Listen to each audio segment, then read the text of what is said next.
ملګرو هند یو بل رزالت شروع کړی. هند غواړي زموږ مشر او لوی قهرمان احمدشاه بابا باندې فلم جوړ کړي. اندېښنه دلته ده چې هند یو دوه نور تاریخي فلمونه هم جوړ کړي وو. یو یې د علاءالدین خلجي فلم و چې په هغه فلم کې علاءالدین خلجي یو غل، دوکه‌باز او د جنکو شوقي یعنې زنکه‌باز معرفي کړی و، لیکن تاریخ کې هیڅ داسې شی نه و او ټول فلم یې د خپلو ګټو راتاو کړی و.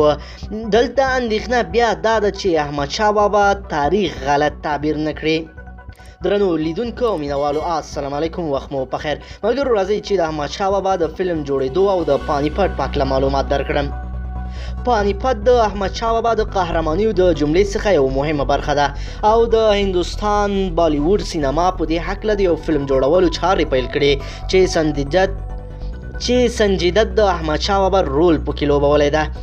په انتظار به یو چې څه پکې بیانوي. د دوستانو د معلوماتو لپاره د منډیګک پاڼې څخه راخیستل شوي معلومات. پانی پت فلم چې سنجیدت د احمدشاه بابا پر رول کې دی.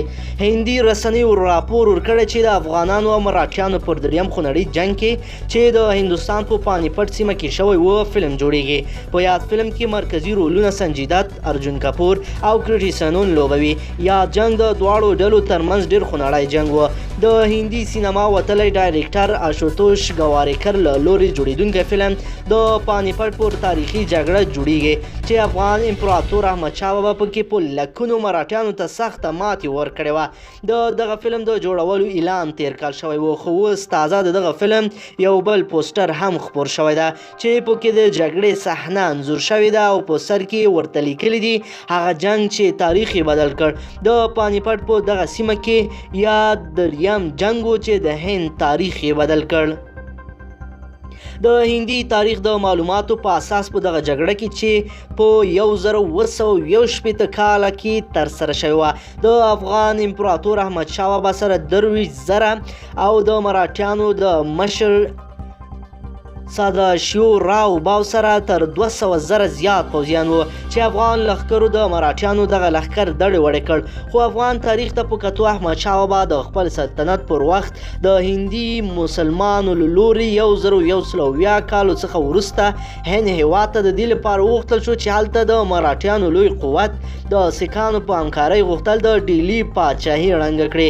هغه مهال احمدشاه بابا د خپلو لښکرو سره د مراټیانو پر وړاندې ستره جګړه د پانی پت په ډګر کې پیل کړه چې په دې جګړه کې احمدشاه بابا د خپلو پلویانو پښتون کې د 10 لکو هندوانو او مراټیانو سره مخ شوی و چې په پایله کې ټولو ته ماتې ورکړه او یوه لویه صوبه یې په برخه شوه. د دې سترې جګړې په پای کې احمدشاه بابا ته 50,000 آسونه، 200,000 غوایي، 500 فیلان، 2,000 اوښان او 22,000 بندیان لاسته ورغلل چې له همدې کبله یاده جګړه د پانی پت په نوم مشهوره شوه.